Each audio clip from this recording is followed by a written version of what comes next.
Hello everyone and welcome back to another video from Wake&Tech. In this video, I'm going to show you how to add a payment method on Shippo. So let's get started right away. First of all, open up your web browser and then in the address bar type in goshippo.com and press enter. You will now be taken into the official Shippo website.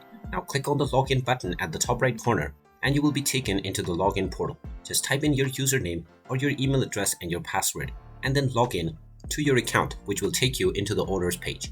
Now, if you wish to add a payment method onto your account, then click on the gear icon at the top right corner. This will now open up the settings page, from which, if you scroll down within account, you will find the billing option. Go ahead and click on it, and now you will see the payment methods. Click on add credit/debit card, and you will be able to choose from either one of these. Choose whichever one you wish, and then enter your card number, followed by the expiration date and the CVV number.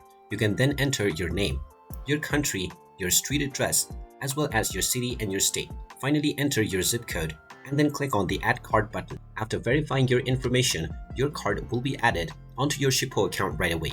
And once your card has been added, you will be able to use this card to make your payments. And there you have it. That is how easy it is to add payment method onto your Shippo account. If you find this video helpful, make sure you hit that like button and subscribe to our channel if you haven't done so already. Also ring that notification bell to never miss another update from us. Thank you for watching and I will see you again in the next video.